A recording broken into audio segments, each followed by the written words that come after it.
Chris, so we bounced, but what do you make of the charts right now for the S&P? Hey, Melissa, well, I think number one, we ought to distinguish between an oversold bounce and a major capitulative bear market bottom. I think they're two different things. It's not difficult to make a case that we're tactically oversold here and you can rally, into late June, into July. I'm not opposed to that. But in terms of the conditions of a major bear market low, I just don't think we can check enough boxes. I mean, capitulation is defined by swellings of volume. Haven't seen it. It's defined by big spikes in put-call ratios.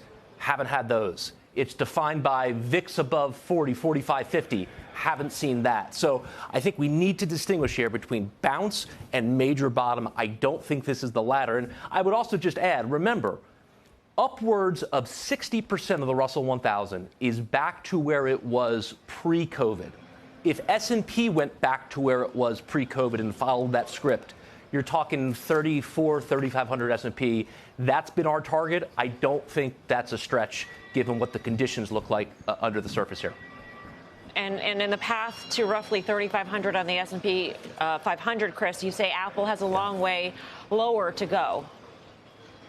Yeah, I think these declines or these capitulative lows are often characterized by the best stock of the cycle falling last and hurting people. And that's been Apple this entire cycle. And I just don't think we're done there. Apple is not at major support yet. Major support we've called Apple is at par. Apple at $100. That's the long-term 200-week moving average on Apple. That's been support many, many, many times over the course of this 10 or 12-year cycle. I think Apple to 100, Microsoft to 200, Tesla to 450. Those are some of the levels you want to kind of keep in mind of, okay, where does this index ultimately bottom with those stocks in those areas? You said Tesla to 450, Microsoft to what level? Microsoft 200 is kind of long-term support there. So, 200. I mean, you're still talking about between Apple and Microsoft. That's down 15 to 20 from here on both those names. Wow.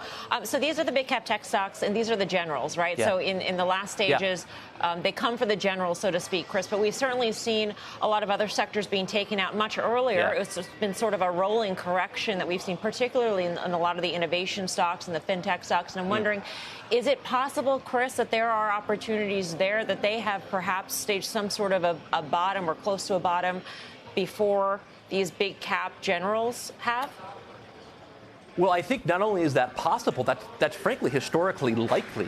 By the time you get to your index low, most stocks have typically bottomed. I think of like 2008, 2009. The S&P bottomed in March of 2009, but most stocks actually bottomed in October of 2008. So there was a 6-month gap between when most stocks made their low and when the index did. So, Mel, I think that's the appropriate way of thinking about that here. Now, I don't think we should confuse a price low in some of the speculative stocks with their resumption as leadership, though. That's a bridge too far for me. I don't think these stocks that broke first are going to suddenly reemerge as your leadership, but I am totally okay with the idea that they bottom before the index does. So there could be a trading bounce in some of these names. Is that fair to say, Chris? And I'm wondering what pockets are you looking at for that? I think that's reasonable. Remember, we kind of have a little bit of a purgatory quiet period here before we start to get July earnings in the second half of July. Seasonally, frankly, the next 6 weeks are not bad. We do have some of those oversold conditions. So I wouldn't be shocked if you got some of that speculative tech to bounce here. But again, is it really going to reemerge as your leadership on the other side? That's where I'm skeptical. Last question, Chris. A lot of people want to enter energy right now with the pullback that we have seen. Is that smart, or do you wait? I think energy is going to remain your leadership here. I recognize it's gotten slapped around here these last week or so. I think it's really endemic of a bear market that they're coming for everything now. So energy has been sold, but it's been sold in the context of an uptrend. And I think really important, despite the weakness in energy equity over the last couple of weeks, there has been no stress in energy credit. I am much more comfortable buying weakness in a sector when credit conditions are relatively stable. That's still the case with energy. Chris, thank you. Good to see you. Thank you. You too. Chris Verrone.